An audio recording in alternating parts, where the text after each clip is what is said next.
নতুন উদ্যোক্তাদের company registration সংক্রান্ত টিপস। ভালো উদ্যোক্তা তারাই যারা স্বপ্নটা একটু সচেতনভাবে দেখে, বাস্তবতার নিরিখে পর্যালোচনা করে, সুদূর প্রসারী পরিকল্পনা করে এবং প্রাসঙ্গিক আইন সম্পর্কে ধারণা রাখে। একটি নতুন কোম্পানি রেজিস্ট্রেশনের সময় খুবই সচেতনভাবে আগানো উচিত। চলুন জেনে নেই এটার সঠিক ধাপগুলো। প্রথমেই লিখে ফেলতে হবে আপনি কী ধরনের ব্যবসা করতে চান এবং এর সাথে আর কি রিলেটেড ব্যবসা আছে সেটাও লিস্ট করে ফেলতে হবে। এরপর আপনার ব্যবসার সাথে সামঞ্জস্য রেখে এমন একটি বা দুটি নাম ঠিক করে ফেলতে হবে যেটি হবে আপনার কোম্পানির সম্ভাব্য নাম। নাম ঠিক করার সময় চেষ্টা করবেন এমন একটি নাম রাখতে যে নামটি দেখে মানুষ আপনার ব্যবসার ধরন বুঝে ফেলতে পারবে।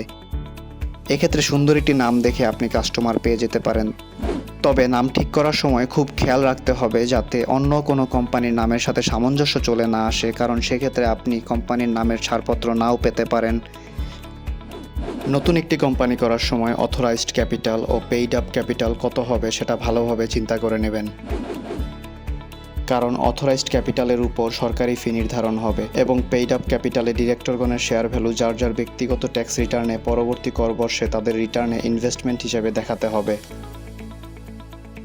কোম্পানির মেমোরেন্ডাম ও আর্টিকেল অব অ্যাসোসিয়েশন সতর্কতার সাথে তৈরি করতে হবে। কি ব্যবসা ভবিষ্যতে করতে পারেন সেগুলো ভালোভাবে চিন্তা করে নেবেন। মনে রাখবেন, একটি কোম্পানির মেমোরেন্ডাম ও আর্টিকেল অব অ্যাসোসিয়েশন সংশোধন করা লাগলে মাননীয় হাইকোর্ট বিভাগের কোম্পানি কোর্টে মামলা করে করতে হয়।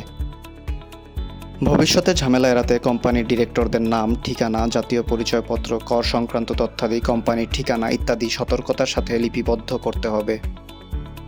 কোম্পানির রেজিস্ট্রেশন প্রক্রিয়া শেষ হলে কোম্পানির রেজিস্ট্রেশন সনদ ফর্ম 12 এবং কোম্পানির মেমোরেন্ডাম ও আর্টিকেল অব অ্যাসোসিয়েশন বুঝে নিন এবং ডকুমেন্ট সমূহতে RJSCর ডিজিটাল স্বাক্ষর আছে কিনা চেক করবেন।